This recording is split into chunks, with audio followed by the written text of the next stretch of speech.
apresentar e deixar a palavra à Mônica, que eu conheço já há alguns anos, né, Mônica? Conheci a Mônica numa instituição que eu trabalhava de educação especial, a Mônica, mãe da Natália, né? E foi dessa forma que nós nos conhecemos. E eu gostaria de deixar que ela mesma, hoje também a Mônica faz parte da Federação das APAES, né? Membro da diretoria da APAE de Florianópolis e é a coordenadora suplente da Coordenadoria de Envelhecimento no Estado. Então, eu gostaria de deixar que ela se apresentasse um pouco mais e começássemos a falar. Também só queria lembrar vocês de que na segunda-feira, ou na sexta, acho na sexta, eu pedi para a Silvana encaminhar um e-mail para vocês na sexta, para as instituições, solicitando necessidades ou alguns questionamentos. Não foram poucas instituições que responderam, tanto em relação ao envelhecimento quanto em relação ao autismo. Mas as que responderam, e eu queria agradecer muito, as que chegaram até mim, foi Joinville, foi Araquari, Major Vieira, São Bento do Sul. Talvez uma ou outra tenha respondido e a Silvana não passou, mas não acredito, né? Ela é bastante correta em relação a isso. Assim. E as perguntas que vieram aqui já são suficientes para vários cursos, não é para uma fala de 2 horas, não é para, sabe, é para vários cursos. Mas hoje é um iniciar, né? Quem sabe, ou uma continuidade para algumas pessoas que já estão estudando, ou já estão buscando algumas referências, né? Então, a gente vai estar levando em consideração essas perguntas, inclusive para outros projetos da Coordenadoria do Envelhecimento, de parcerias que a Federação possa estar fazendo com a Fundação e com outras instituições, no sentido de a gente chegar, de ter respostas para os questionamentos. Certo? Então, Mônica, a palavra é sua. Bom, obrigada pelo convite, obrigada, pessoal. Vamos começar a conversar, e já começo com uma discussão. A Maria Nilza falou, nesses trabalhos não tinha o pedagogo, mas não tinha o sociólogo também. Eu sou socióloga de formação, sou especialista em gerontologia, que é o envelhecimento, e sou mestre em enfermagem. E sou mãe da Natália, porque eu acredito, acho maravilhoso vocês que não têm na família se dedicarem ao deficiente, mas muitos, como eu, começaram a partir do filho, né? A minha filha tem deficiência intelectual e física, e também tem transtorno do espectro autista. Alguém está com o microfone aberto que está interferindo. Tem um microfone aberto que está interferindo, tá? Bom, a questão do envelhecimento do deficiente é um assunto mais ou menos, né, Nilza, novo. Não se discutia muito. Tanto que, quando eu fiz o curso de gerontologia, a gente não falava nas questões de qualquer tipo de deficiência. Mas, aos poucos, ela foi se impondo. E eu vou começar já colocando para vocês por que a gente tem um dado de 40 anos, o processo do envelhecimento acelerado do deficiente intelectual, do transtorno e da síndrome de Down. Não é um dado só do Brasil, e quem começou com essa pesquisa foi o pessoal de São Paulo, né? Foi da Fundação, e agora São Carlos está fazendo um trabalho bastante interessante também. Mas é um dado que vem da Espanha e vem também da Escócia e de outros países ingleses que começaram a perceber que, a partir dos 40 anos, haviam mudanças biológicas importantes nesses deficientes. Mas, para chegar aí, eu vou só fazer um preâmbulo para vocês entenderem. O nosso processo de vida, nós temos que ter um desenvolvimento das nossas habilidades biológicas. Eu vou falar primeiro no biológico e no cognitivo, tá? Nós temos que ter um desenvolvimento básico. Então, você sabe o que é essas estimulações, vocês todos, eu estou chovendo no molhado. Mas os deficientes intelectuais, de maneira geral, eles não conseguem chegar no topo dos outros, numa curva de aquisição de condições biológicas e cognitivas. Então, eles ficam no meio dessa elevação, dessa curva.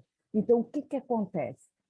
Se nós temos um desenvolvimento biológico que faz com que a gente tenha uma utilização da maior parte do nosso corpo no sentido ideal, de caminhar, de fazer exercícios, de respiração, eu estou falando assim bem simples para a gente entender. Tudo isso a gente desenvolve, os deficientes intelectuais geralmente não chegam a este topo. Então, o platô é pequeno e a queda é mais rápida. Num processo normal de envelhecimento, de ciclo de vida, de desenvolvimento e envelhecimento, nós temos ao redor dos 60 anos, tá? O início de uma queda de habilidade. O que eu quero dizer com isso? Até gostei demais que a Nilza colocou. O conhecimento e o desenvolvimento intelectual pode ser em qualquer idade para as pessoas que chegaram no platô. Para as pessoas que não chegaram, é mais difícil a gente conseguir do ponto de vista cognitivo e do ponto de vista físico também. O que eu quero dizer com isso? Nós conseguimos algumas respostas físicas, musculares e biológicas menores quando as pessoas com deficiência chegam aos 40 anos. E se ele for um deficiente físico, mais ainda é a queda. Deu para entender? Eu estou falando no sentido geral, mas eu quero que vocês me respondam para a gente poder trabalhar. Se tu não chega no máximo, o teu platô é menor e tu cai mais rápido. Então, por que nós temos essa preocupação tão grande? A pessoa que não tem um desenvolvimento maior, ela pode ter problemas ósseos mais cedo, inclusive osteoporose, porque não teve um desenvolvimento e uma manutenção dos ossos mais firmes. Ela pode ter uma caquexia, que é aquele problema muscular que você sabe que desidrata e que vai ficando fininho. Eles não vão ter problema de marcha, vão ter problema de eixo muito mais cedo. Tá? A menopausa das meninas com deficiência intelectual pode ser adiantada, tá? Porque elas têm desenvolvimento também hormonal diminuído. Então, em linhas gerais, sem complicar, se tu não chega no máximo do teu desenvolvimento, tu vai ter uma caída mais rápida. Tá? Então, isso é interessante para a gente saber o porquê que eles têm esse envelhecimento tão acelerado. Tá? E aí a gente vai ver da parte da cognição também, porque eles não tiveram sinapses cerebrais suficientes para fazer com que o cérebro todo tivesse um desenvolvimento excelente. Então, eles vão ter uma desidratação, o cérebro vai diminuir um pouco, vai ter problema de cérebro envelhecido. Começa a ter líquido na volta do cérebro. Estou sendo complexa demais? Não, né? Está sendo claro, né? Acho que deu para entender. Então, esse envelhecimento biológico, junto com o envelhecimento do cérebro, o que nós temos? Pessoas com menos resposta. Portanto, o que é mais importante para a gente pensar é que eles não devem perder habilidades, porque conseguir que eles recuperem essa habilidade vai ser mais difícil. Vou falar um pouco do envelhecimento normal para a gente poder fazer essa comparação. As pessoas normais, sem grandes problemas, elas vão ter um problema de envelhecimento do rim, por exemplo, a partir dos 25, tá? Isso que elas foram ótimas. Imagina uma pessoa que não teve desenvolvimento ótimo e que tem muita medicação que passa pelo rim. Então, vamos colocar isso com uns 18, 19 anos. Envelhecimento pulmonar, eu tenho o máximo ao redor dos 25, 30 anos, eles vão ter antes. Então, vocês veem que todas as características biológicas vão ser aceleradas no envelhecimento. E aí, eles vão exigir o quê? Mais mediação. Vão provavelmente ficar menos independentes. Só que tem uma coisa que a gente tem que pensar nessa situação que é muito preocupante para todos. E a Nilza sabe como eu me preocupo com isso. É que os pais desse deficiente estão envelhecendo junto. E o envelhecimento, infelizmente, ainda é pouco conhecido. Então, quando um pai ou uma mãe envelhece junto com este filho, essa filha que é deficiente, eles vão passar pelo processo do autopercepção do envelhecimento junto com o envelhecimento do filho, que é atípico. Então, nós vamos ter, assim, temos que dar mais informação e mais suporte à família, para que a família entenda que ele não vai readquirir habilidades, mas é melhor manter o que ele tem. Com uma família que também provavelmente vai ter problemas de força, vai ter problema de ter um pouco menos de paciência para lidar com este outro que vai exigir mais. Então, o que me preocupa fundamentalmente, como gerontóloga, trabalhando na questão da deficiência, é que nós temos duas pessoas envelhecidas e que não conhecem o suficiente do seu próprio acontecimento de envelhecimento, entende? O seu próprio envelhecimento aos pais para ajudar esses filhos. Atividades muito repetitivas e com pouca liberdade de fazer ou não e que exigem pouca atividade, mas manutenção de algumas possibilidades, é o que eles devem fazer. Não dá para se repetir atividades para pessoa muito idosa, portanto, o deficiente com idoso também não. Ficar uma tarde inteira pintando não funciona com eles.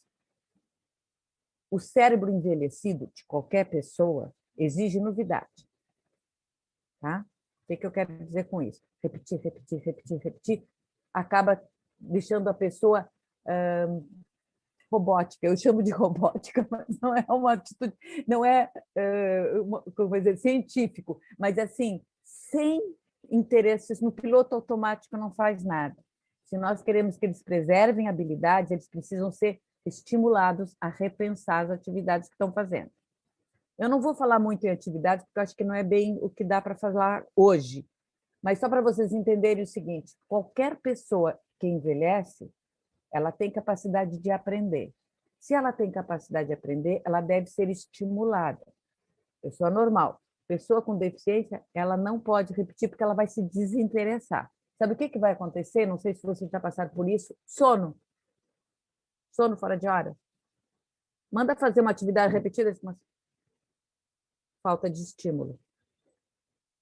Tá? O que a gente faz normalmente em um lugar que tem pessoas idosas, no sentido geral, e que estão muito apáticas? Tem que se fazer uma mudança de estímulo. É a mesma coisa, porque nós estamos tratando do envelhecimento. Deu para entender? E preservar algumas habilidades. E lembrem-se, se eles perderem algumas habilidades, dificilmente as readquirirão. É uma vez só. Tá? Então, isso eu acho que é muito importante para a gente, em qualquer tipo de deficiência. Mas, outra coisa que eu acho que é muito interessante, como o organismo deles está envelhecendo, eles podem ter problemas para a alimentação, que é um problema que pode acontecer nas pessoas normais, mas lembrem-se, eles tomam remédios, eles têm uma postura muitas vezes inadequada. Isso acelera problemas gástricos, começa a se afogar, não conseguem engolir direito, então muita atenção de como é que eles sentam, como é que eles ficam, para que não fiquem atirados e isso cause mais dano. Porque nós temos que nos preocupar com tudo, com a postura deles, com a atenção e com a novidade, para que eles estejam estimulados a continuar. Outra coisa que é interessante, eu já falei da osteoporose, né? Complicada. O osso só fica mais firme se ele apanhar o sol através do caminhar. E aqueles que não caminham, eles podem ter problema de osteoporose muito cedo, porque não consegue fixar o cálcio. Tá? Tomar sol, tudo bem, mas lembrem-se, há maior fragilidade. E uma vez que eles parem de caminhar por muito tempo, eles podem cair. Se tu levantar, depois, de repente, pode haver uma queda.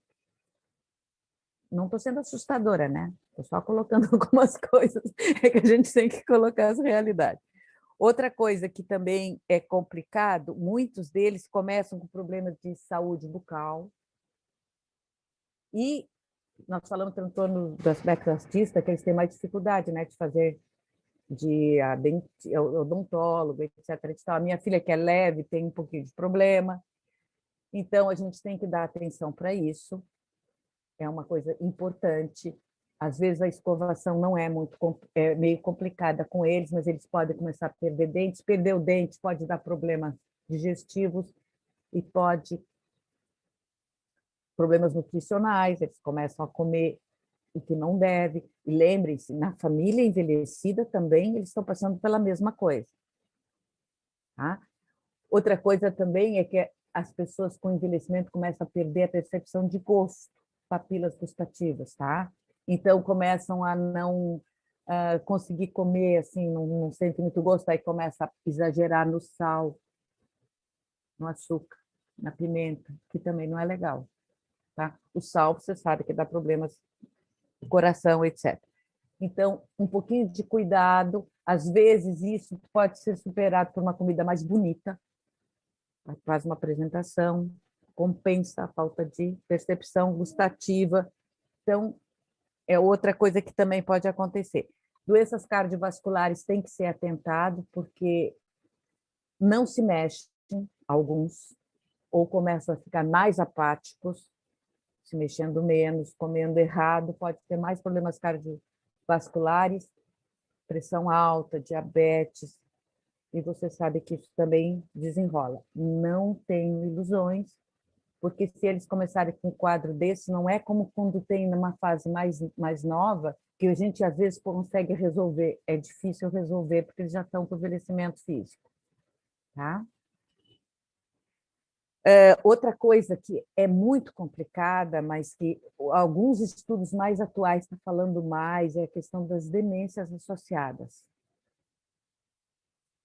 Tem havido um maior número, principalmente síndrome de Down com Alzheimer.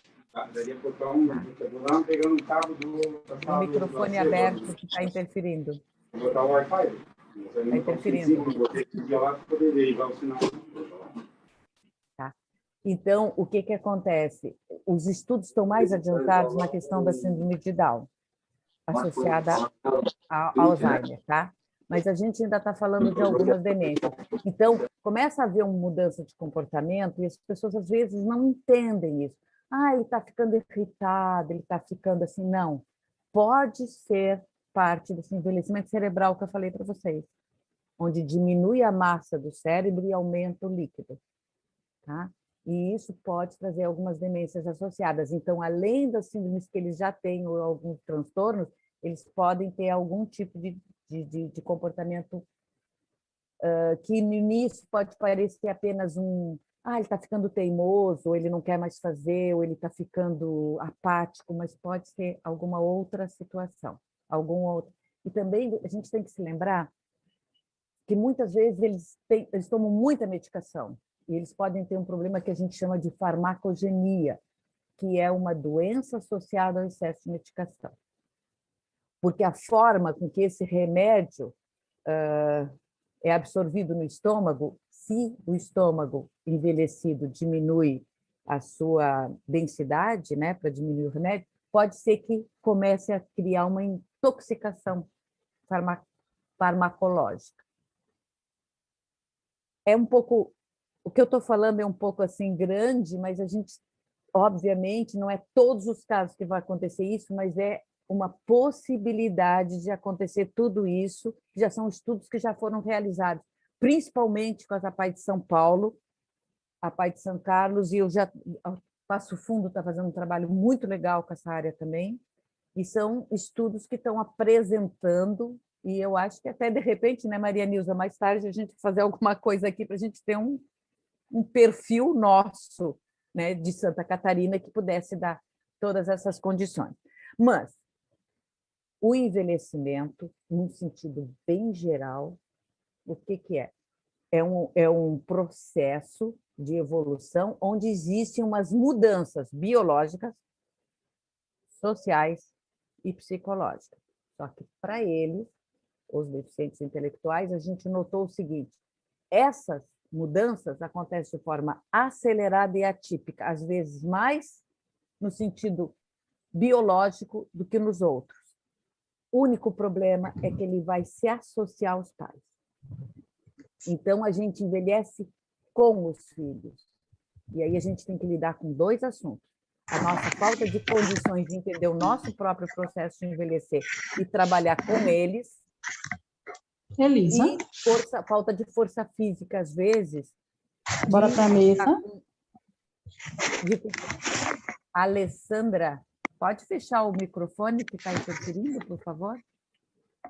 Desculpa. Às vezes, essa falta de força física, que a gente tem que atender este deficiente, e isso repercute no atendimento às APAES, entende? Ou das instituições. Porque o filho não é bem atendido, mas às vezes falta força.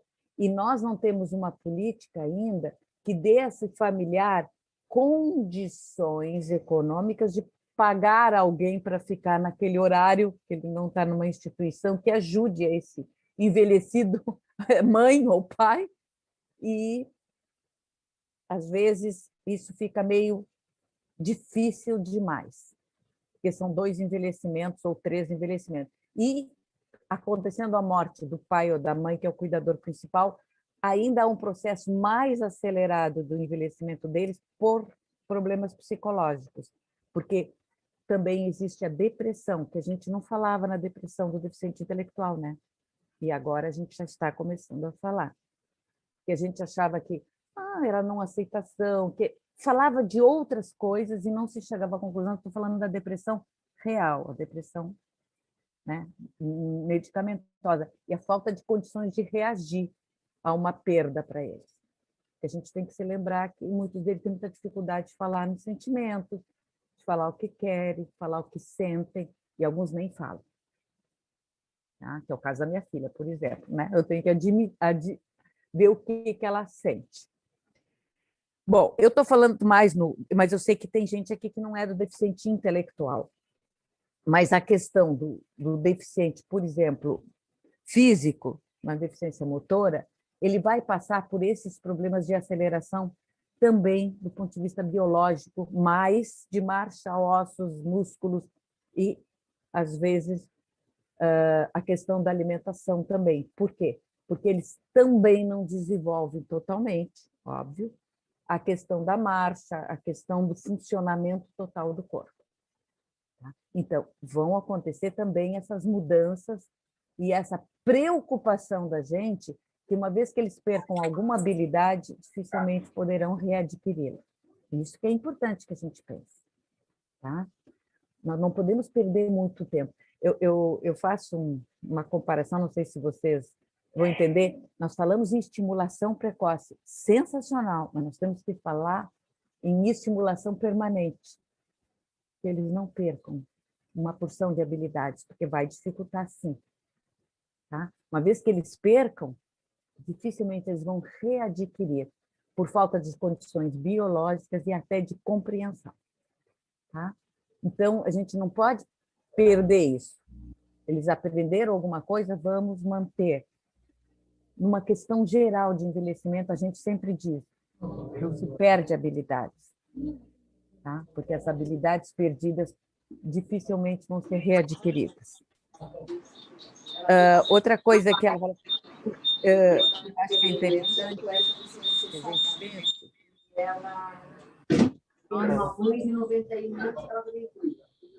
Eu estou com... Outra coisa que eu acho que é importante, que a gente... Rapaz, Joinville está fazendo som.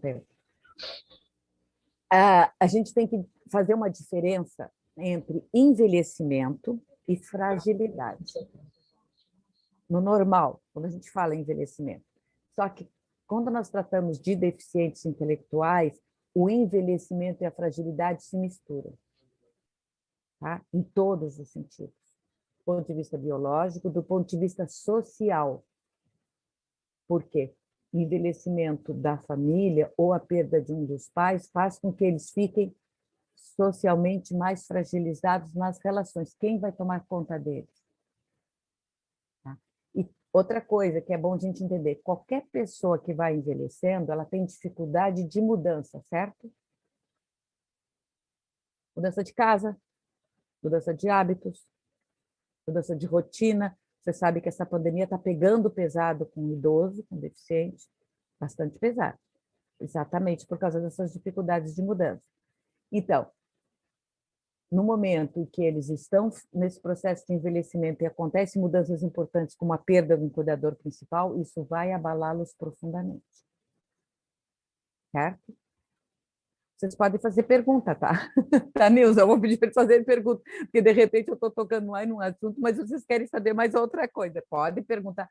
Eu acho meio complicado a gente trabalhar sem pergunta, tá? Acho difícil. Eu posso estar indo por um caminho que não é bem o que vocês queriam. Outra coisa que a gente tem que lembrar também é a questão do ambiente. Para se trabalhar com pessoas envelhecidas, a gente tem que entender muito o ambiente. Mesmo os que caminham, uma vez que eles têm envelhecimento biológico adiantado, eles vão começar a ter problema para caminhar, arrastar o pé. Barreiras. Qualquer pessoa idosa, a gente tem que se preocupar muito com as barreiras. As barreiras do ambiente. Degrau, tapete, apertamento de móveis, de qualquer coisa, fio passando, pouca iluminação visual, tá? Eles vão começar a ter problemas visuais. Então, cuidado na instituição é uma coisa, a gente tem que prestar atenção, mas eles têm possibilidade de terem quedas nas casas, e a gente tem que também estar um pouquinho atenta a isso, se possível, com as famílias, orientá-las nisso. Porque as pessoas, às vezes, acham muito bonito uma casa cheia de coisas, mas não quando tu tem um deficiente ou um idoso em casa. De uma maneira geral, informar para você, casa com escada, com muito tapete, não é bom para ninguém, tá? Pode dar queda. Só que queda para uma pessoa jovem, queda para um idoso é complicado, e queda para um idoso com um deficiência é pior ainda. Porque aí vocês vão ter não só o problema físico, mas vão ter a dor, o risco, tudo isso vai aumentar, vai potencializar o problema para eles. Então, eu acredito que a gente vai conseguir um atendimento melhor para esse deficiente intelectual ou físico, se a gente trabalhar junto com a família, informando. Porque aí, dos dois lados, a gente vai saber o que acontece para que ele tenha melhor percepção do mundo e se mantenha mais íntegro. Tá? Que a gente tem que pensar nele íntegro, interessado e participante. Tá? Não assim, fora do mundo. Tá? Outra pergunta que ela me fez. O problema maior, vocês vão perguntar, eu gostei que a Maria Nilza mostrou que a maioria dessas pessoas idosas que ela mostrou foram todos homens. Só que as mulheres vivem mais que os homens, sabia? As mulheres vivem mais que os homens sempre. Tá? Embora nasça mais homens, as mulheres vivem mais. E o envelhecimento é considerado muito feminino, por ter um número maior. E na deficiência, eu não creio que seja diferente. Apenas a gente vê que esses são ainda resultados de outras associações, porque na época, por exemplo, esse que tem 91 anos, vocês lembrem que nessa época os deficientes eram mais escondidos, né? Ele está numa instituição, ele tem visibilidade, mas outros que tiveram tanta idade, na geração entre guerras, não havia muita visibilidade com a deficiência. Eles eram criados dentro das casas, não tinha instituição que os atendesse, e era muito difícil eles terem essa visibilidade. Então, muitas pessoas, antes das APAES, né, antes da força das APAES, o que acontecia? Eles viviam e envelheciam afastados, eles não eram visíveis. Então, a gente fica muito contente que tem alguém dessa idade que a gente não tinha muitos dados. Inclusive, a PAI de São Paulo, ela fala dos deficientes que a gente teve, né, nos atendimentos, porque os outros a gente não tem muita noção. Como viviam esses idosos. O que ela mostrou ali, que eu achei muito bonita, aquela fotografia daquele deficiente dando um beijo, acho que na professora, a questão do afeto, que muitas pessoas dizem, porque o pessoal parece que eles são muito agarrados na gente. Estou falando de envelhecimento geral. A pessoa envelhecida que tem alguém que trate eles com carinho e respeito, de todos ele ganha a atenção. Com o deficiente não é diferente. Vocês veem o seguinte, alguém que dê respeito, que dê visibilidade, que dê o mínimo de atenção, que veja ele como um indivíduo capaz, vai receber esse apoio. Isso é maravilhoso, gente. Eu sou mãe de deficiente. Eu vejo um número de pessoas que chegam para falar comigo, eu estou com a minha filha e não fala com ela. Fala comigo e não fala com ela. Ela não fala? Não, a Nilza conhece ela, ela não fala. Mas ela fala com os olhos. Ela já falou, não fala mais. Mas, assim, quem dá visibilidade para eles, quem dá atenção, ganha o mundo. E eles vão ser sempre assim, mesmo envelhecidos. A questão de querer participar, de querer ser visível, acontece sempre. Se uma pessoa que está envelhecendo, um deficiente, ele está muito fora do ar, pode ser que ele não esteja sendo atendido, não esteja sendo estimulado. Tá? Isso é uma coisa que a gente tem que chamar atenção. Não vamos simplificar, é uma questão de demência, só se isso tiver diagnóstico. Mas a primeira coisa que vocês vão notar é que eles não vão mais dar atenção para as atividades que eles faziam corriqueiramente até ali. Se vocês acompanham assim, um deficiente que está envelhecido, isso foi um trabalho que foi colocado que eu achei muito interessante. Desde pequeno, de repente ele vai ter esse envelhecimento acelerado, não vai ter aquela atenção para aquelas atividades anteriores, principalmente as atividades infantis. Envelhecimento não é infantilização, por favor. O problema maior das pessoas que envelhecem é verem que as pessoas acham que elas são incapazes e que elas viraram criança. Ninguém vira criança. Ninguém volta atrás no processo. Sinto muito, meninas lindas que estão aí. Ninguém rejuvenesce. Tá? Envelhecimento é um processo de mão única, tá? Não é de dupla. E para eles também. Como a gente não suporta que a questão do envelhecimento geral chegar e falar, ai, quanto vovozinho lindo. Ninguém é vovozinho lindo. Só é avô e a avó da tua família. Para os outros, tu é uma pessoa que tem nome. É a mesma coisa com deficiente intelectual. Isso é uma coisa que eu vi uma vez numa família e fiquei muito horrorizada, que um deficiente que estava envelhecido, começaram a tratar ele como criança, dando bonequinha, fazendo ele brincar, chamando sempre pelo diminutivo. Ai, tá minha criancinha. Não é, gente. Não é que, eventualmente, um pai e uma mãe não chame de boneca, não é por aí, é outra coisa. Mas tratar ele sempre como se ele fosse uma criança não é real, não deve se fazer. Porque esse envelhecimento que eu estou fazendo para vocês, e qualquer envelhecimento, ele acontece numa área, mas não quer dizer que nas outras tu não tenha compreensão de que tu tem um outro comportamento. Tu és uma pessoa com outro caminho, não é uma criança. Tá? Eu acho um desserviço absurdo tratar qualquer pessoa idosa como uma criança. Qualquer. Não importa quem seja. Idoso é idoso, criança é criança.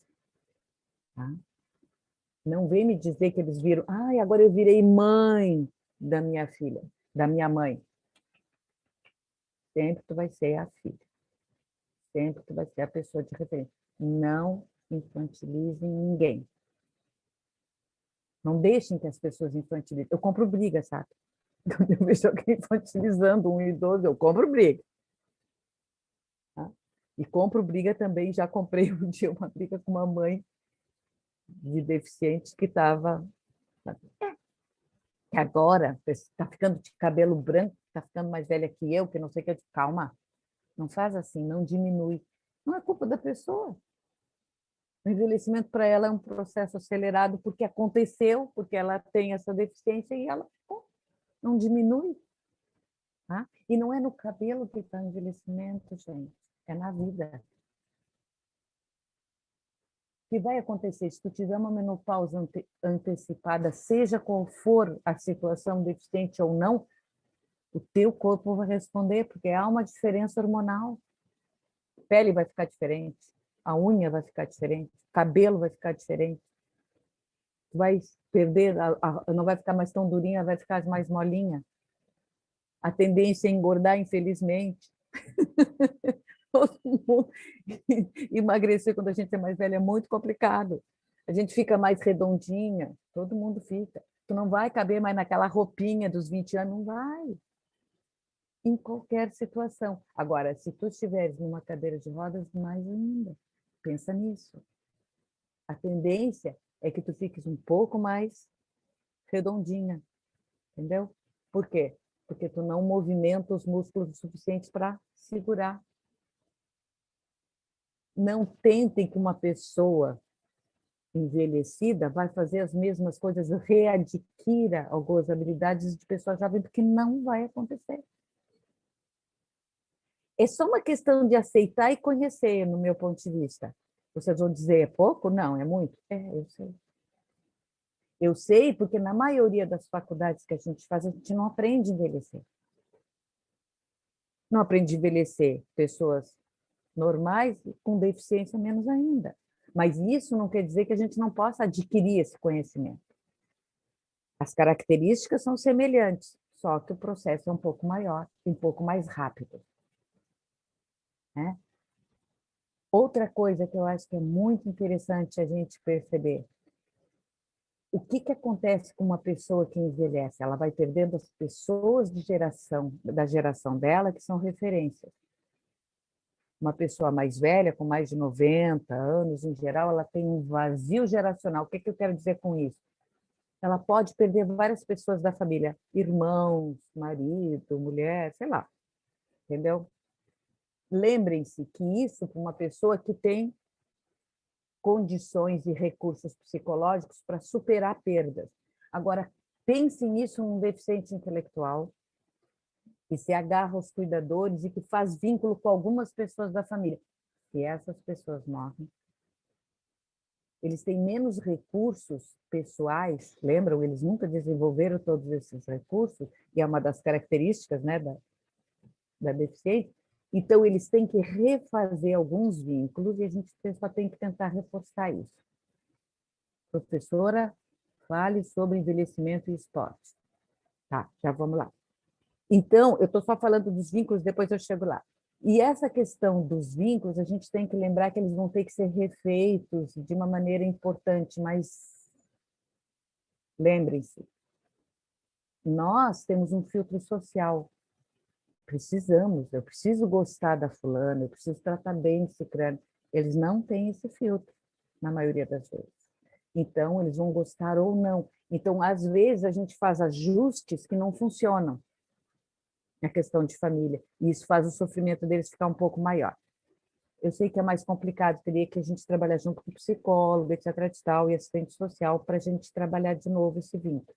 Mas tudo que acontece no envelhecimento normal vai acontecer, só que de uma maneira um pouquinho mais forte.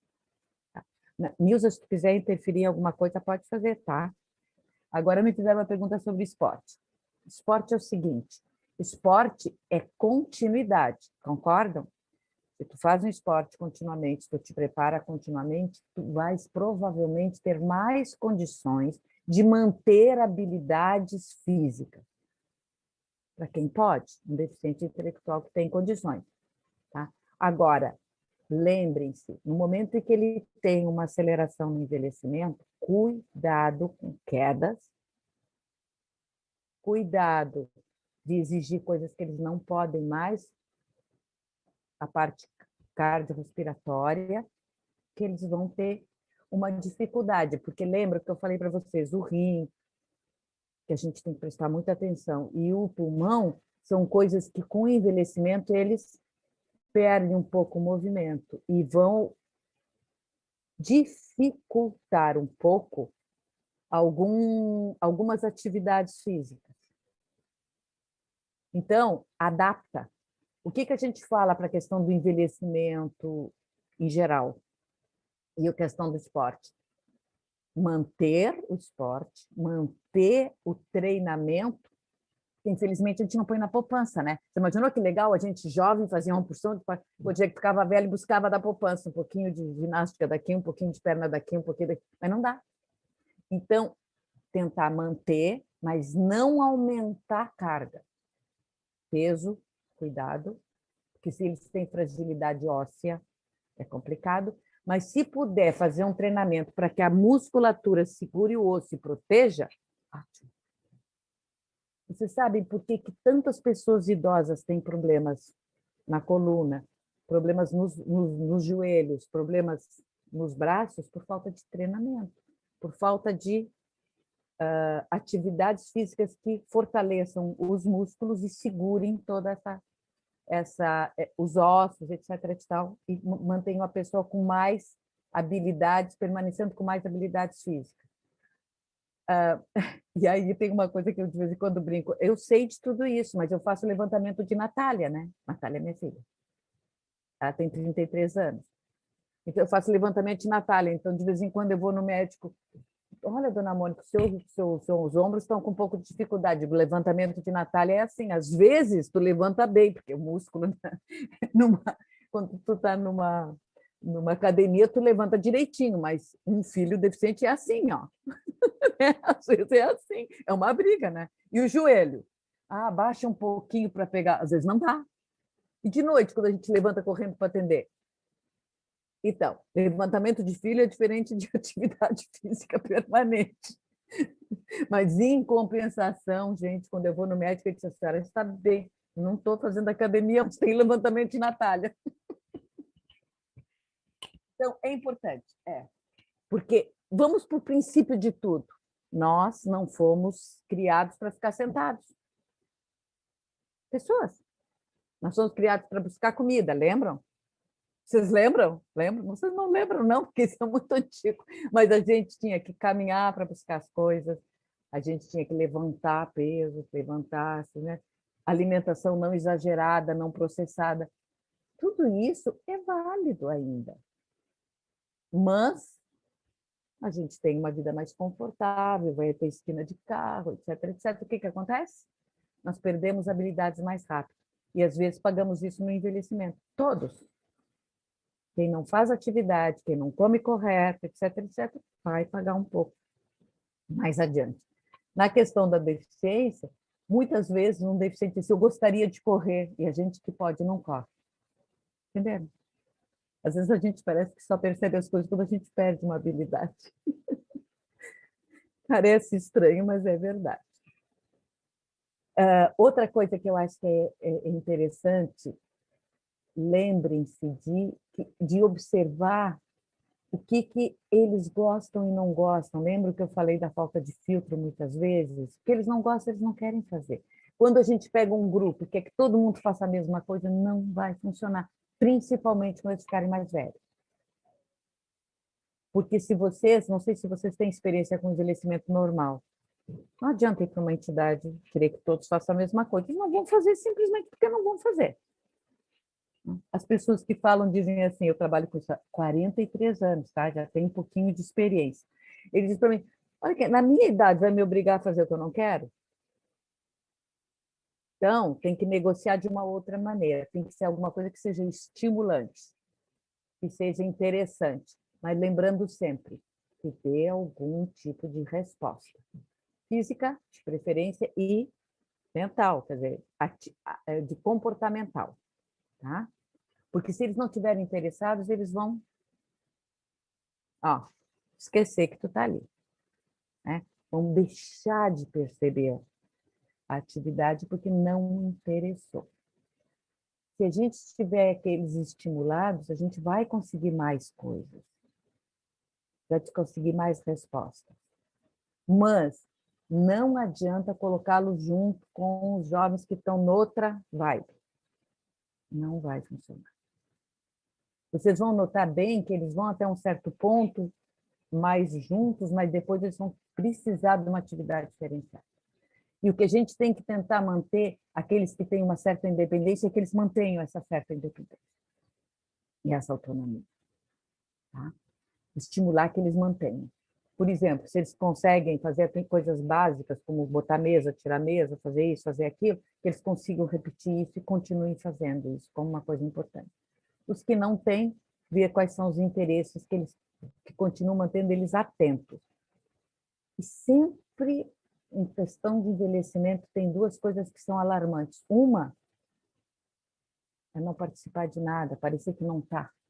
Ver se isso é alguma coisa mental, né? Se é algum dado, se é algum dano que eles estão tendo, ou se é apenas comportamental, que é uma forma de reagir a coisas não estimulantes.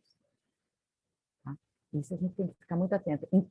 Se vocês tiverem pessoas idosas em casa, fique observando isso também, tá? Que é importante. A pessoa tem que estar estimulada, ela tem que estar querendo fazer alguma coisa. Porque senão, eles não acham que perdem nada. Né? Faço o que eu quero, não tenho nem idade para ficar sendo contrariado, etc, etc. Então, qualquer pessoa idosa vai ficando meio chata, não, tá?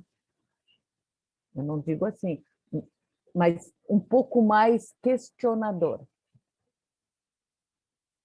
Claro que tem pessoas que toda a vida foram assim, mas se elas não foram toda a vida assim, fiquem atentos, porque só o que interessa é que eles vão querer responder. Eu não tenho nenhuma pergunta para fazer, eu gosto mais de fazer com pergunta. Senão eu fico falando, não sei se é o que vocês querem ouvir. Tem alguma pergunta? Não? Deixa eu ver se tem aqui no chat. Tá, esporte, só aqui para falar. Nilza?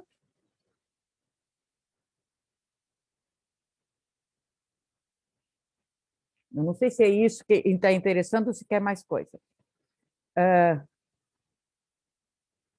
Outra coisa que a gente questiona muito é o seguinte, tá? A gente pensa em tudo isso, a gente faz tudo isso, mas e que apoio que a gente tem das políticas públicas? No meu ponto de vista, políticas públicas são feitas com dados, com pressões, mas tu tem que ter ali as informações. Nós ainda, infelizmente, temos poucos dados a respeito do envelhecimento do deficiente intelectual. Eu posso dar uma sugestão, estou dando aqui para a Nilza, o que a gente quer fazer na FIAPaz, né, é trabalhar e escrever sobre isso, mas com dados. Precisamos dos dados das APAES para a gente poder trabalhar mais. Porque no momento que a gente mostra que o número de pessoas que passam dos 40, deficientes intelectuais, com envelhecimento percebido, tá? Que aí existem uma série de situações que a gente identifica a pessoa envelhecida, que eu já falei para vocês, o envelhecimento biológico, que é bastante importante, principalmente um exame fundamental que identifica atualmente, que é a questão cerebral, tá? Envelhecimento cerebral.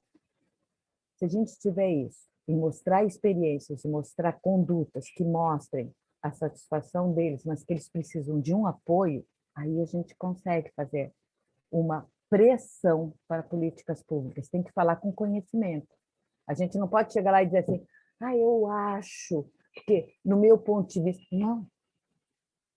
Nós temos, vamos dizer, eu estou falando hipoteticamente, nós temos 100 APAES que trabalham com pessoas de mais de 40 anos, a maioria não tem mais o cuidador principal, nós estamos trabalhando com isso, não sabemos como fazer para eles serem atendidos. É dados, entende? O que eles precisam? De mais assistência, precisam de um recurso, às vezes familiar ou deles, para medicação, para estimulação física, dentro do possível, eles precisam de vez em quando mudar de ambiente. Sabe? É falar em dados. O que vai acontecer em muitas famílias que vocês têm um deficiente intelectual envelhecido com uma família envelhecida junto? Vamos dizer que seja uma mãe e uma filha. Essa mãe não tem dinheiro para pagar ninguém para ajudar ela. Ela já tem dificuldade óssea, de repente, sugestão de atividade, tá? Já tem dificuldade de levantar a filha, de dar um banho. Se ela tivesse um recurso, que ela pudesse ter alguém que fizesse um atendimento, sei lá, de 2 horas, mas que pudesse dar um banho e ajudar em alguma coisa, vocês veem que isso já seria um bem grande. Pode parecer assim pouca coisa, mas eu estou falando já de experiência, sabe? São coisas que não têm recurso, que não têm política pública, que não têm visibilidade. Lembrem-se, há pouco tempo que a gente está falando mais de deficiente na mídia, tem mais trabalhos escritos, tem mais trabalhos de especialização que trabalham com deficientes. Eu já orientei uns 4 ou 5 de envelhecimento do deficiente, mas não era comum até pouco tempo atrás.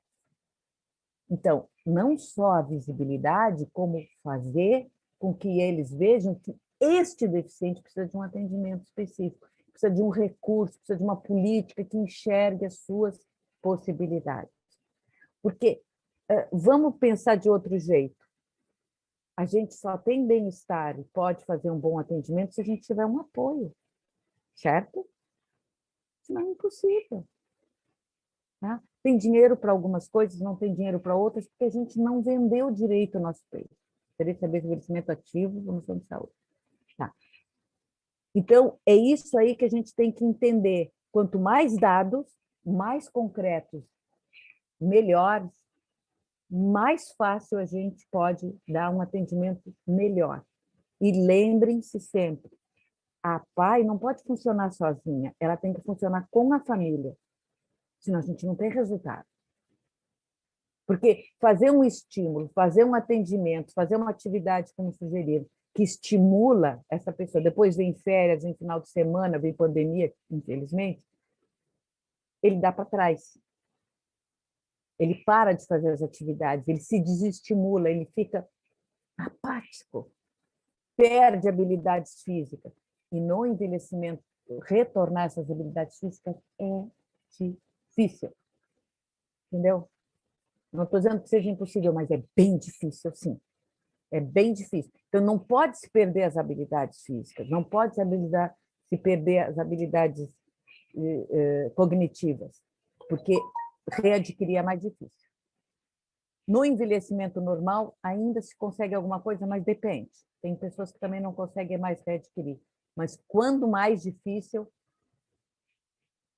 a aquisição desse conhecimento, mais ainda a gente vai ter esse dano. Então, precisa se trabalhar todo mundo junto. Bom, aqui perguntaram sobre atividades do dia a dia. Eu acho que falar simplesmente nas atividades vai ficar assim um pouco perdido, mas vamos lá. Tem que ter significado, tá? Foco.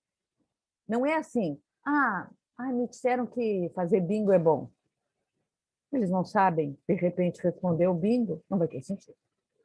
Tá? Não vai ter jeito. E nem todos vão fazer.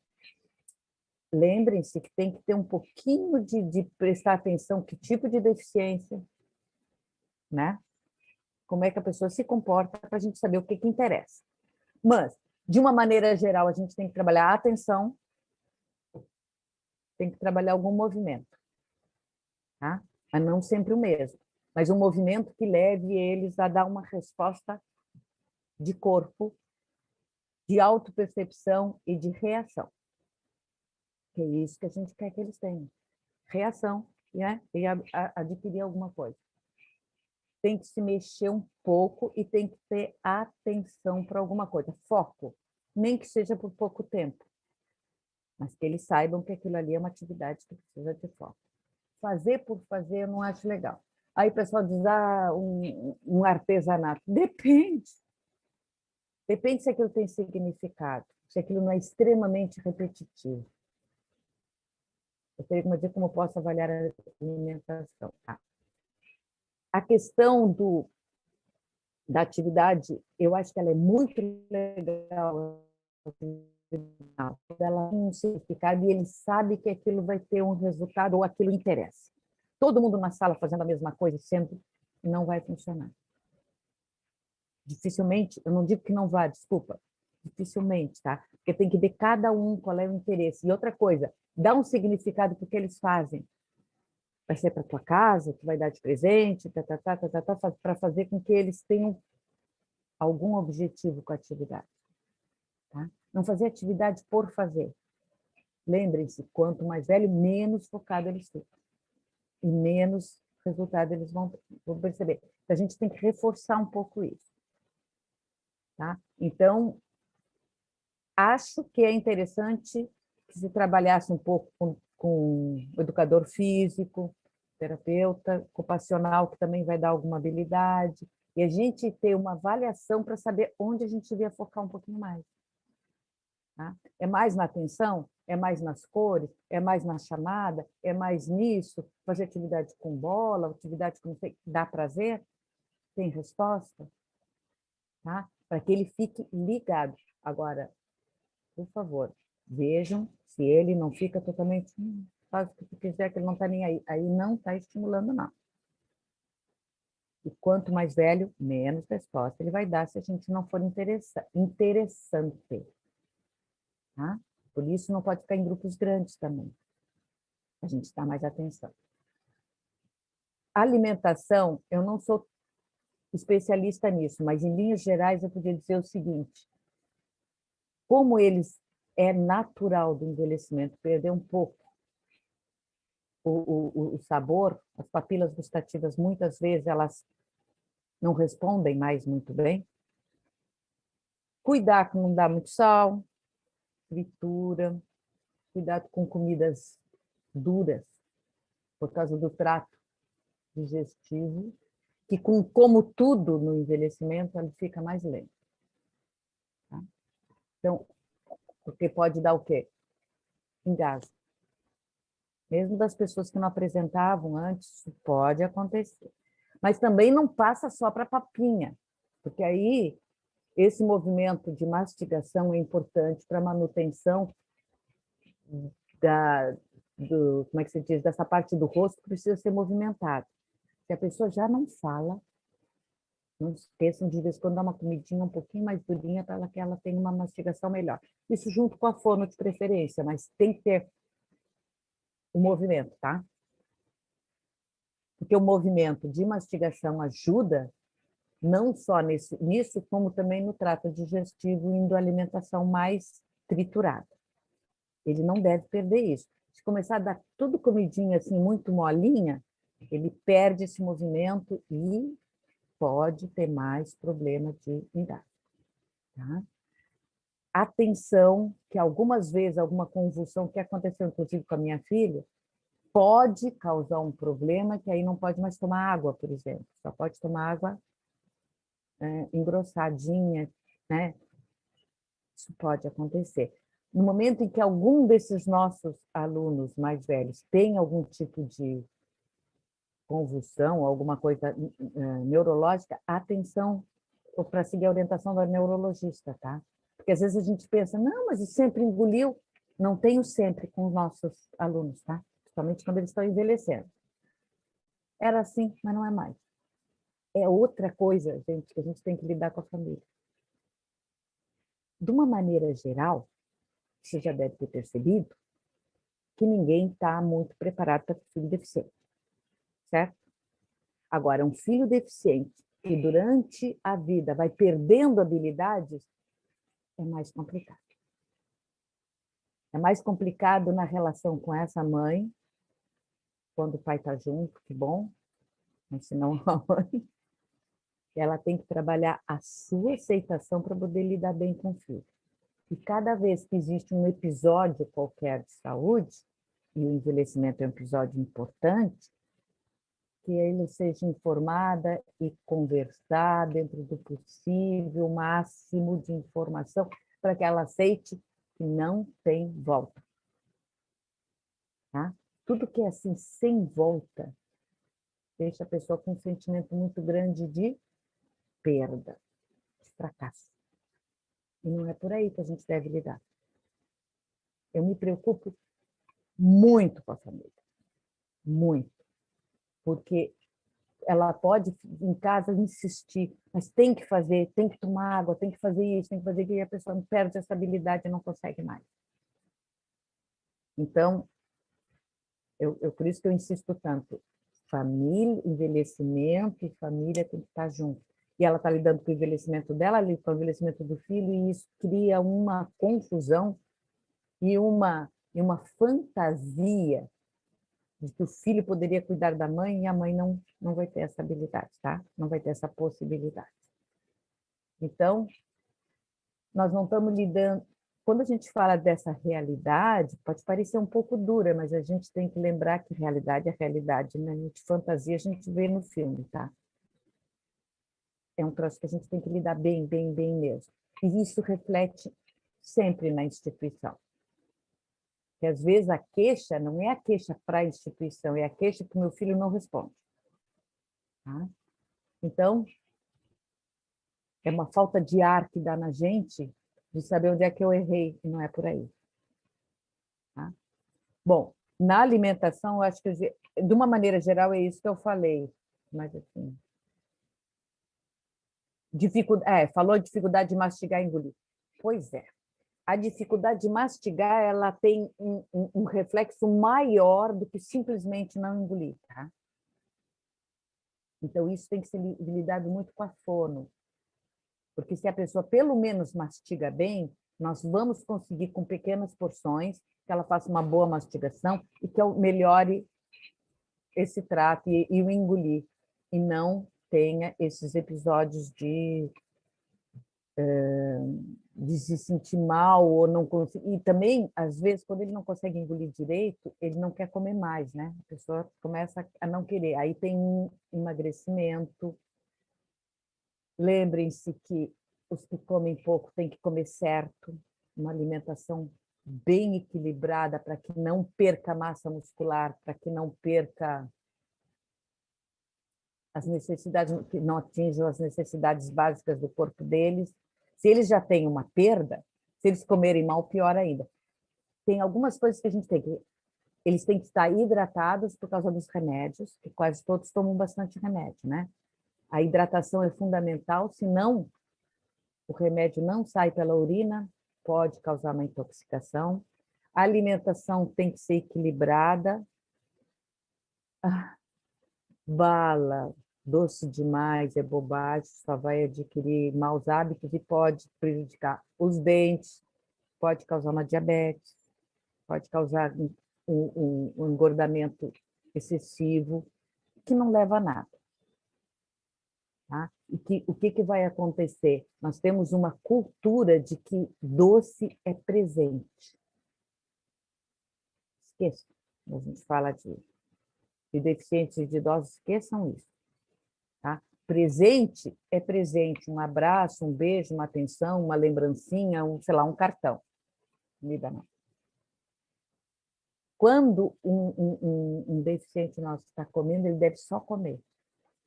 Não ver televisão, não ficar distraído, deve comer para ficar centrado no processo de mastigação, de deglutição, né? De tomar água direitinho e depois fazer outra atividade.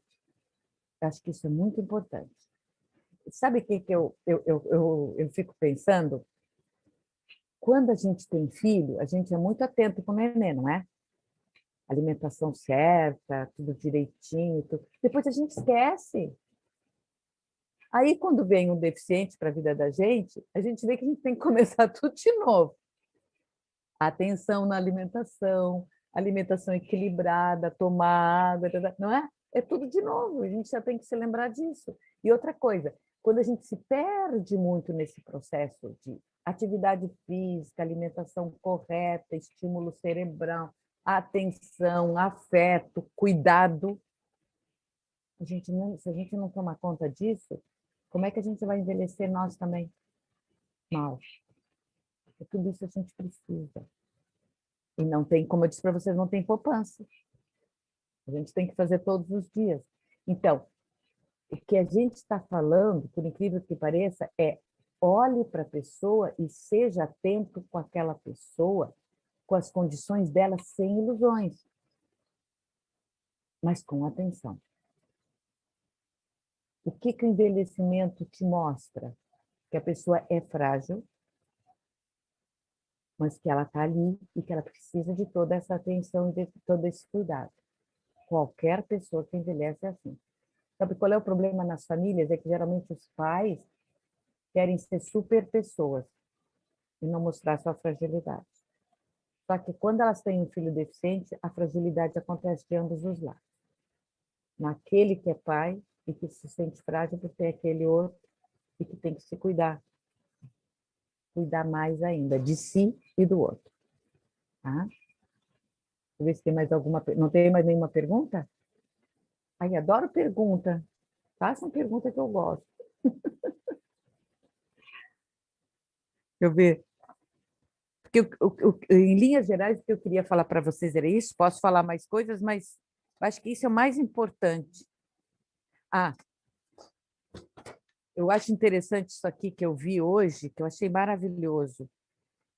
O que está se estudando atualmente, e foi em Dublin que está se estudando, e que existem, que a gente se deu conta que existem 12, mais ou menos 12 características que mostram essa aceleração do envelhecimento e o aumento de doenças crônicas, né? Mas é o seguinte, eu não gosto muito de receita fechada, tá? Porque o que nós estamos falando aqui são de deficiências muito grandes, muito múltiplas. Então, eu chamo a atenção só. Tentar manter fisicamente o mais rígido possível, por o mais tempo possível, a pessoa com as habilidades básicas, de preferência, aqueles que caminham, continuar caminhando, aqueles que se autoatendem, manter com essas habilidades, os que não tiverem um atendimento que façam eles pelo menos ficarem sentados de maneira correta, porque de maneira correta eles vão se alimentar melhor, não comer demais, nem comer coisas muito erradas para evitar o engordamento, o aumento do colesterol, do diabetes, etc. Tá? Atenção, que eu acho uma coisa básica. Falar com eles e tratá-los como indivíduos. Com atenção grande para eles. Eu sei que o pessoal das APAES, de uma maneira geral, eu sou absolutamente apaixonada pelo atendimento que a maioria faz. Individual, atento, etc. Mas não se esqueçam, não estamos conseguindo resultados, nós estamos conseguindo manutenção de habilidades, tá? E isso já para eles é bastante. Saber o que exigir e não exigir aquilo que eles não vão poder responder. Tá? E no momento em que aparecerem essas doenças que podem acontecer, doenças que acontecem mais com as pessoas envelhecidas, tratá-los dentro do possível, dentro dessas condições, tá? E lembrando que todo mundo que toma remédio indicado por um médico e não fica tomando medicação por fora. Famílias, às vezes, têm umas visões assim, mas chazinho não faz mal, faz. O que faz? Porque se tem um princípio ativo que pode fazer bem, pode fazer mal. Vocês não vão acreditar que a minha filha não pode tomar maracujá de noite. Fica 1000, ligada no 220. A maioria das pessoas toma maracujá e fica calma. Ela fica... Entendeu? Se tu der cafezinho, ela tem sono. Respostas individuais dela, e pode ser da medicação que ela toma também. Mas só para a gente entender como são coisas individuais. Aí todo mundo diz, toma um chazinho de maracujá que resolve. Vou contar para vocês uma história. Há muitos anos atrás, eu fui assessora de governo, há muitos anos atrás, e nós fomos recebidas num lugar que eles faziam produtos fitoterápicos. Tá? E na recepção, eles deram um chá, e era um chá de 12 ervas, vocês já ouviram falar? Já ouviram falar? Gente, eu passei mal, eu quase fui para o hospital. Eu tive que ser atendida. Eu passei mal. Eu tive desmaio por causa de um remédio de erva. E aí se deu conta do seguinte, puxa, mas por quê? Eu sou filha de médico, tá? E aí eu disse assim, claro, se tem princípio ativo, pode fazer mal.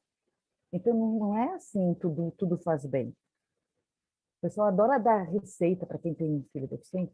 Ai, tu faz assim, tu dá o chá não sei o quê, tu dá umas gotinhas, tu dá aquele rescue, etc. Não é assim, gente. Não é. Que a gente deve, e toda pessoa idosa, eu trabalho com idosa há anos, o idoso adora a receita das amigas, sabe? Eu tomo remédio, mas uma amiga minha toma um remédio que é infalível. Aí ela toma junto, depois passa mal, não sabe por quê. Então, a gente tem uma cultura ainda que a gente, além de tomar as coisas básicas, ainda toma chá de não sei o quê, não sei o quê. Eu queria saber como precisa no caso dos idosos. Tá. Acontece que a gente, às vezes, quando fantasia que vai ter um resultado, um remédio que vai resolver tudo. Não existe. Não existe. Que a gente pode ter uma baita intoxicação ou um efeito contrário. Então, todo calmante, por exemplo, mesmo esses fitoterápicos, o pessoal acha que não se tem princípio ativo, pode fazer mal, tá? Não deixem que as pessoas tomem por conta. Aqui me fizeram uma pergunta sobre, deixa eu saber uma coisa específica, ficar bem atento. Idoso com esquizofrenia e déficit intelectual. Bom, comportamentalmente difícil, tá? Porque são duas coisas muito complexas, tá? A esquizofrenia precisa de um atendimento muito específico, medicamentoso e comportamental, né? E se ele tem uma deficiência junto, tem que cuidar muito da questão da medicação e da atenção. Mas, de uma maneira geral, eu digo assim, não exijam aquilo que ele não pode responder. Já está bom. Tentam dar o maior conforto possível. São pessoas que, em geral, não vão ficar muito quietas, não vão aceitar muita coisa, mas o que eles puderem aceitar dá um certo conforto. É complicado porque déficit intelectual e esquizofrenia, até fiquei meio surpresa, porque às vezes a esquizofrenia é uma coisa um pouquinho mais, né, exige um outro tipo de atendimento. Mas vamos lá. Esses casos, eles têm que ser medicados de forma para que eles possam se relacionar de uma maneira mais tranquila. Isso acontece, tem alguns tipos de déficit, ou de síndrome, seja lá o que for, se tu não deres uma certa medicação, tu não vai conseguir fazer nada. Vocês concordam, né? Depende. Eu acho que a gente aí tem que estar sempre junto com o médico que atende ele. O idoso, de uma maneira geral, a gente se ilude. Todo idoso é assim, assado. Não é assim. A pessoa envelhece como viveu. Se era uma pessoa chata, ela vai continuar sendo chata, não vai arredondar no final da vida. Tá? Se é uma pessoa que gosta de medicação, é um problema, porque quanto mais velha, mais remédio quer tomar. Também tem que dar uma seguradinha. Sabe aqueles que vão no supermercado, mas só que é na farmácia? Enche assim, toma tudo aquilo, depois não sabe por que fez mal? Há uma tendência das pessoas idosas que tomam muita medicação tomarem mais ainda no envelhecimento. Tá? Existe assim mas eu vi a propaganda. Sabe aquelas propagandas de televisão? Você tomando isso, unha encravada e insônia, resolve tudo com um remédio só, eles são capazes de comprar. Então, lembre-se, isso é para todas as pessoas que envelhecem. Remédio não é milagre e remédio tem que ser indicado. Vitamina também. Nada pode ser dado por conta. Nem chá, nem chazinho, nada, porque pode interferir na medicação. Tá? E mesmo com o médico, às vezes a gente se dá mal, tá? De vez em quando acontecem algumas coisas que cada organismo é um organismo. A minha filha, o ano passado, por causa de uma medicação para ansiedade, ela teve uma convulsão que ela não tinha 5 anos. Quase matou a mãe dela, quase que eu infartei. Eu achei que ela estava controlada. Então, por isso que eu falei de farmacogenia. Farmacogenia é uma doença por excesso de medicação, tá? Então, tudo isso que eu estou falando tem que ficar atento.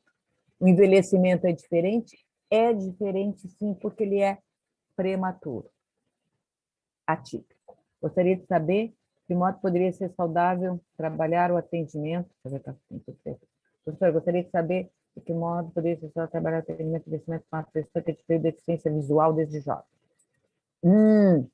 Bom, aqui vamos para uma outra história. O deficiente visual, por exemplo, a princípio, se ele caminha, ele pode manter por mais tempo a sua capacidade óssea e cardiovascular, etc., se ele se mantiver caminhando. O que ele vai ter um envelhecimento mais acelerado, provavelmente, vai ser na área mesmo que os olhos que ele não tem e alguma coisa cerebral pode acontecer. Lembrem-se, se a deficiência é numa área, tentem ver as condições máximas de preservação das habilidades naquela área. O que uma pessoa deficiente visual precisa? Manter sua independência, sua autonomia o máximo possível, que não é fácil nas nossas ruas hoje em dia, etc. Eu falei em barreiras, nem fui muito longe, mas qualquer pessoa deficiente ou envelhecida, o grande inimigo são as barreiras que existem na casa e na rua. São terríveis. Para vocês terem uma ideia, tem lugares que eu não posso ir com a minha filha, como ela é cadeirante, eu não posso levar em lugares que tem escada, e tem lugares públicos que tem escada, e tem médicos que têm escada. Então, são coisas que a gente tem que ficar atento. Para um deficiente intelectual, como eu vi um dia desse, eu fiquei horrorizada, que tem aquela calçada tátil, e no meio da calçada tinha um poste. Poxa, isso é o fim dos tempos, porque a pessoa está se orientando por ali, chega lá e não acontece. Se ela continua caminhando, ótimo, alimentação, caminhadas o máximo possível, se manter fazendo as habilidades que ela tem, condições. É o que eu posso indicar. Manter as pessoas só com deficiência visual, eu não conheço nenhum trabalho que diga que eles envelhecem tão mais rápido. Eu estou falando mais dos deficientes intelectuais e físicos.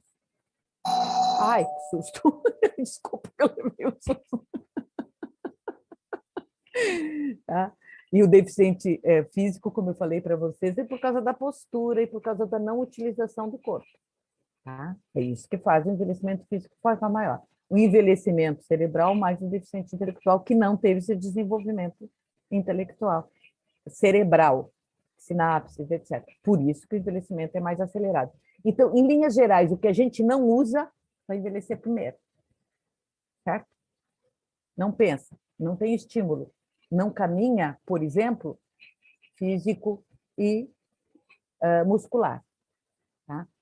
Fico com as perninhas finas, tá? Caquexia, que a gente chama, tá? É a caquexia que acontece, fica praticamente só osso e pele, tá? E cerebral, que é isso? Quando não há desenvolvimento cerebral, não há muita atenção, o que acontece? O cérebro, e todas nós aqui temos que estar sempre atenta ao desenvolvimento cerebral para a gente manter as habilidades. Qualquer pessoa precisa fazer isso. Tá? Qualquer pessoa. Se vocês querem enlouquecer uma pessoa, mantenham ela sem fazer nada. Sem desenvolvimento mental. Vocês vão enlouquecer. Você sabe que tem uma coisa muito séria. Nesses todos os anos que eu trabalho com envelhecimento, eu já encontrei pessoas que foram... Eu estou falando de uma maneira meio direta, mas para vocês entenderem, elas foram enlouquecidas por amor. Entendeu? A minha mãe se aposentou, ela não pode mais fazer nada. Não pode cozinhar, não pode mais fazer trabalho de mão para quê? Não pode mais sair? Eu sair para quê? Eu saio para ela. Tu mantém a pessoa num canto sem fazer nada, ela vai ter problemas físicos, problemas mentais, entendeu? Ela vai ter problemas gerais. Porque um dia tu aprendesse a falar, um dia tu aprendesse a atravessar a rua, um dia tu aprendesse a caminhar. E se tu desaprende tudo isso, o que tu vai fazer? Não tem mais sentido. Por isso que eu digo, aqueles que não conseguiram aprender tudo, mas aprenderam alguma coisa, mantenham aquilo que eles conseguiram aprender. Dá significado, dá foco na vida deles.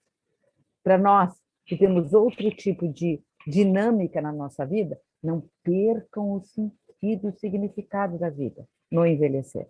E para eles, não percam as habilidades e a atenção, porque muita coisa a gente consegue com afeto. Muita coisa. Dar atenção, individualizar o atendimento, vê-los como capazes, isso ajuda muito. muito, porque dá significado para a vida deles. Agora, não façam desse jeito, deixar a pessoa esquecida. Envelhecimento saudável é fazer as coisas, manter a autonomia e a independência, e quem não as tem, manter as habilidades. Tá?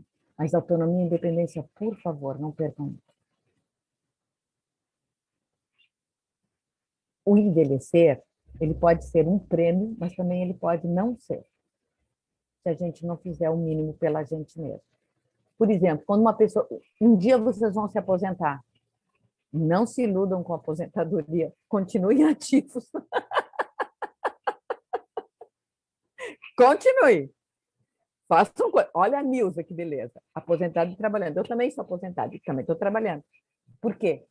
Porque isso mantém a gente focada, mantém a gente estimulada. Olha, precisa estudar, precisa fazer, precisa isso, precisa aquilo. Porque a gente tem que ter significado. Só o dia a dia cansa, né? Haja vista a pandemia, a gente não está aqui aprendendo a se comunicar, fazendo esse conhecimento, conhecer pessoas diferentes, pensar em coisas diferentes. E outra coisa que eu acho que é interessante, a gente mudou um pouco os parâmetros. Tá? Quando eu fiz mestrado em enfermagem, a gente estudou que as pessoas não têm muita atenção mais que 1h30, 1h, 1h30. No máximo 2, assim. Mas se for presencial, se a gente fizesse um encontro com vocês agora presencial, a gente podia fazer um treinamento de dia inteiro. Porque a gente dava um pouquinho, parava, fazia um lanche, conversava, ria. Ria é muito bom, sabe? Muito bom. Podem rir, é bom. Tá? Estimula, dá um ar para a gente. Tá. E depois a gente voltava para a sala de aula, conversava de novo, depois saía, almoçava, conversava, conhecia gente nova, olhava para os lados, desatendia, voltava de novo. Agora, aqui, a gente não fica mais que 2 horas. Por quê? Porque é muito repetitivo o encontro. Tá? E a gente não tem o recreio. A gente não faz o recreio. Só faz a aula sem recreio. Aí, isso a gente aprendeu. Não foi? A gente não sabia antes. Porque antes não podia se falar. Há 2 anos atrás, se a gente falasse, né? Ô, Nilza, vamos fazer um encontro online? Mas quem vai participar? Ninguém. Né? Hoje, a gente sabe que isso é uma realidade. O que a gente fez? A gente aprendeu coisas novas. A gente aprendeu uma outra maneira de se comunicar. A gente aprendeu que a distância é física, mas não social, porque aqui nós estamos fazendo um encontro social também, fisicamente longe. Então, a gente fez o seguinte, nós revimos a nossa maneira de se comunicar. Que bacana! Então, se vocês se aposentarem, vão continuar tendo que aprender alguma coisa, tá? Para dar aula para a gente depois. Manter foco, manter atenção, manter vontade de aprender é saudável. Perguntas, por favor. Adoro responder perguntas. Não tem? Sabem tudo ou não sabem nada? Eu acho que não sabemos tudo, mas você pode prosseguir, porque o que você está falando faz muito sentido, Mônica. Eu sou a Gorete, da Pai de São Bento, e só queria te dizer que tudo que você falou faz muito sentido. Nós estamos aqui com um percentual, né, dos nossos alunos, todos em fase de envelhecimento, e o grande desafio é lidar com a família, que também está envelhecendo. Acho que essa sua fala veio assim bem de encontro à nossa realidade, e principalmente sinalizar para essa pessoa que está envelhecendo, esse familiar, que o processo de envelhecimento da pessoa com deficiência ele é mais acelerado, né? Então, para se dar conta de algumas coisas, a gente tem vivido assim, na tua fala, eu consegui identificar algumas coisas que a gente viveu, assim, de chamar o familiar para uma conversa com a assistente social, com a psicóloga, e eles não se darem conta, porque eles estavam lidando com uma senhorinha de 60 e poucos anos, como se fosse uma moça lá de 17, 18 anos, né? E para nós aqui, nós estamos em 3 pessoas te ouvindo, a questão do afeto, né? A foto do Danilo ali, ele está num processo de demência, e é bem interessante, porque ele é o mais novo da casa, ele tem 10 irmãos, Ele já esqueceu o nome de todas as irmãs. E os nossos nomes, com quem ele convive aqui há mais de 20 anos, de algumas poucas, ele ainda se lembra. Então, eu acho que é o resultado do trabalho, da construção de vínculo, né, do respeito à individualidade, a esse ser humano, que tem um ritmo de vida, né, um ritmo cognitivo, de funcionalidade, por que não dizer metabólico, né, diferenciado da gente. Então, parabéns pela tua fala, e a gente poderia prosseguir aqui te ouvindo. Que bom. Então, tu falasse uma coisa super importante, ele só lembra o nome de algumas pessoas. Vamos pensar um pouquinho sobre isso, tá? Porque isso é interessante também. Em qualquer caso de memória, quem permanece na lembrança? Tá? Geralmente são as pessoas afetivas, são as pessoas com significado afetivo para eles, tá? E aí, não sei se ele teve uma perda há pouco tempo. Se ele tem uma perda de um cuidador, ele vai diminuir ainda mais o número de pessoas que ele vai lembrar. Porque vai dar uma dor, entendeu? Uma dor emocional muito forte. E essa dor emocional vai emergir apenas aquele que tem aquele suporte para ele. E essa pessoa que ele lembra, de preferência que dê um pouco de atenção, dentro do possível, obviamente, mas só para mostrar que ela existe, que ela não deixou de existir. Deu para entender? Porque o que eles perdem são as referências. E eu falaria isso com qualquer idoso, tá? Quando algum idoso qualquer, ele começa a esquecer os nomes e só lembra de um ou outro, eu sempre falo, fiquem atentos e tentem manter um pouco de contato com aquelas pessoas que ainda eles lembram emocionalmente. Porque, digamos assim, que é a mão que eles precisam para se manter. Né? Vamos dizer assim, fiapos de memória que eles têm que se segurar para poder continuar vivendo neste mundo, se referindo. Eu diria até que é uma coisa até poética, entende? Precisa ter um sonho, precisa ter alguém que te dê o dedo e te leve. E como eles são muito sensíveis, porque as referências emocionais deles são menores, nem todo mundo significa para eles. Qualquer deficiente, vocês viram isso? O mundo emocional deles é menor. E quando alguém tem peso emocional, aquilo é muito forte para eles. Então, eles precisam de um certo apoio. Eu fico com muita dor quando alguém perde a oportunidade de dar para esse que precisa só um pouquinho dessa atenção. Eu não estou dizendo que vai ficar com ele, não. Só olhar, dar um oi. Sabe? Isso é de uma sensibilidade enorme. E eu tenho a maior admiração de quem percebe isso. Porque a gente, como mãe, percebe muito e a gente tem outro tipo de olhar. Né? Quando eu vejo um deficiente intelectual olhando para alguém assim com adoração, eu digo, olha, fala com ele, dá o retorno que ele precisa, que é aquele momento. É o momento em que ele está em comunhão com alguém. Quando eles envelhecerem, eles vão ter menos momentos. Quando tiver, se dá para dar um pouquinho de atenção, é legal. Sabe? É um ganho. E depois, lidar com afeto com os outros, pelo amor de Deus, é o mínimo, né? Senão, o que a gente pode fazer? É pouca coisa. Deixa eu ver aqui. Ó. Então, o que eu queria mesmo falar com vocês era sobre isso, para a gente ficar atento. E uma coisa que a Nilza sabe que eu sou extremamente preocupada é com essa relação, que eu acho que a gente tem que aprofundar um pouco. Não simplesmente ter uma fala com o familiar.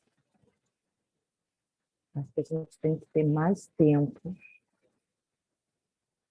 para dar doses de informação para esse familiar, para ir sedimentando e mudando a atitude. Porque se a gente chama esse familiar e chama a atenção dele, não adianta.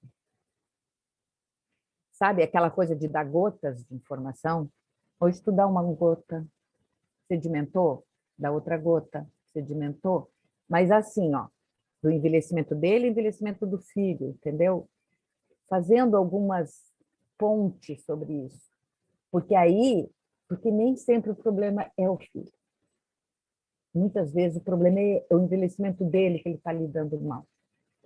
Gente, eu gostaria que vocês pensassem um pouquinho, pensem nas pessoas da família de vocês que estão envelhecendo. Quantas estão sofrendo luto por si mesmo, porque envelheceu, porque não tem mais habilidade, porque não tem mais beleza física, porque não tem mais algumas oportunidades. Então, nós estamos lidando com um luto real por mim mesmo. E ainda tenho que lidar com a mudança do deficiente. São coisas complicadas acontecendo ao mesmo tempo. E eu acho que para a gente melhorar o atendimento, ter um atendimento melhor, nós precisamos fazer essa leitura. Porque aí a gente tem apoio, aí a gente pode trabalhar junto, sabe?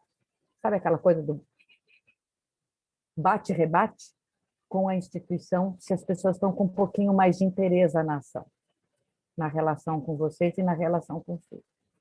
Aí a coisa fica mais concreta, mais robusta.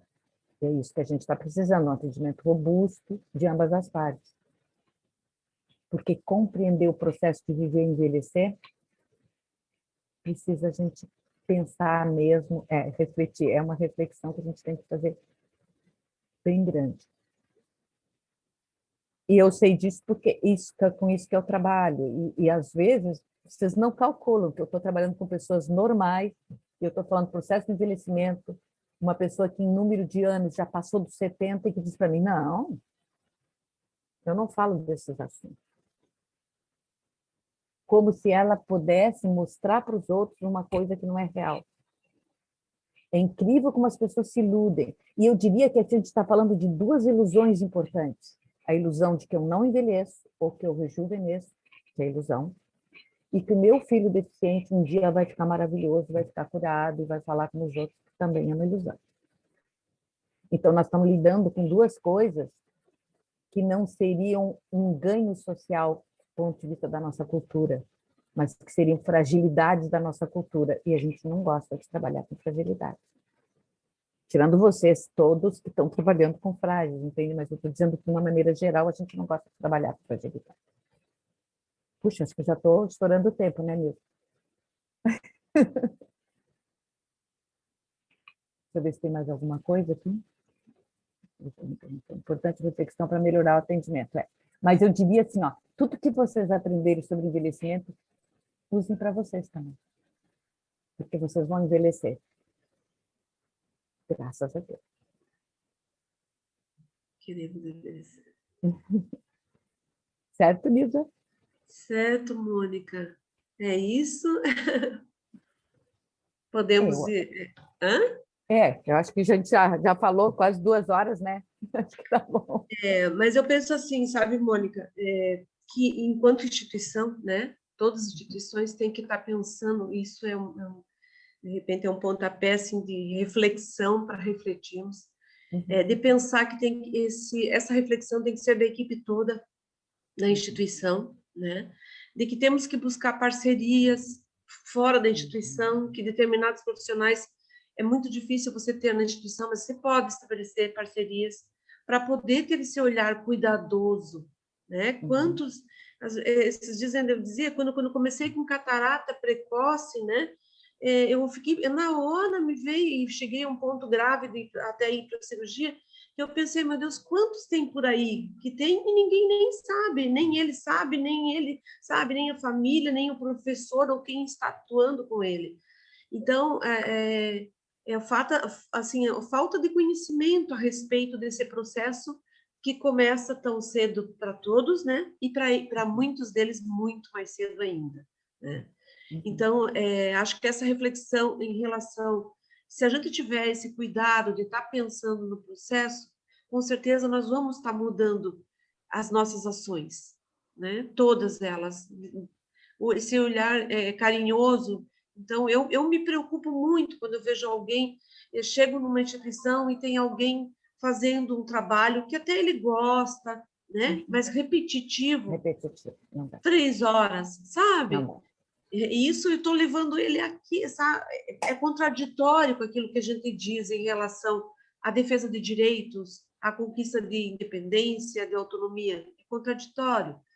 Então, penso que realmente a gente tem que estar refletindo com a equipe toda e estabelecendo ações, né, que são possíveis em relação ao trabalho com família, né? E aquela família que recebeu a notícia que ele ia ser uma criança para a vida toda, né? E agora ele está envelhecido. E a mãe ainda lida com ele como uma criança, porque foi esse diagnóstico que um médico disse para ela em determinado momento, né? Então, precisamos sim, acho que só tenho a agradecer, Mônica, toda essa tua fala, carregada da experiência profissional, do conhecimento e da experiência pessoal, né? Agradecer muito, tenho certeza absoluta. Várias pessoas já contribuíram dizendo que gostaram, algumas até aqui no particular, entende? Ai, que bom!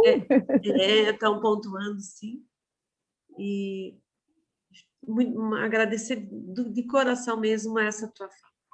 Com certeza vamos estar tendo outras ações, né, na coordenadoria, em outras ações, para que a gente possa mobilizar ações mais efetivas e para dar uma qualidade de vida melhor para os indivíduos. Posso até dizer para vocês que, em relação à representação em conselhos, a políticas públicas, né, a representatividade no conselho, a Federação Nacional está pleiteando desde o início do ano uma vaga no conselho, e lá não teve escolha esse ano, e tem uma vaga aberta, e até agora você não conseguiu ainda ser inserido. Então, assim, há uma resistência, né, da participação, mas sabemos que temos que estar lá. Mas obrigada pela atenção, adorei conversar com vocês. Mas, assim, eu acho que a gente tem um caminho pela frente. Primeiro, pensar, isso é uma realidade, e depois a gente agir, tá bom? Obrigada pela oportunidade. Obrigada, Mônica. Pessoal, só gostaria de, antes de fechar, dizer para vocês que a Silvana, quem não estava bem no início da reunião, a Silvana do GK solicitou que vocês encaminhassem por e-mail para ela quem que assistiu, né, qual a instituição que assistiu, porque eu não fiz isso, né, e tem nomes que estão na tela e que de repente não correspondem à pessoa ou à instituição, fica difícil de localizar, tá? E agradecer a todos que participaram, né? Dia 7 temos um novo encontro, não sei se são os mesmos profissionais, porque a instituição tem a liberdade de estar trocando o profissional. Uma boa tarde a todas, uma boa tarde, Mônica. Beijo. Bora. Tchau, tudo de bom. Tchau.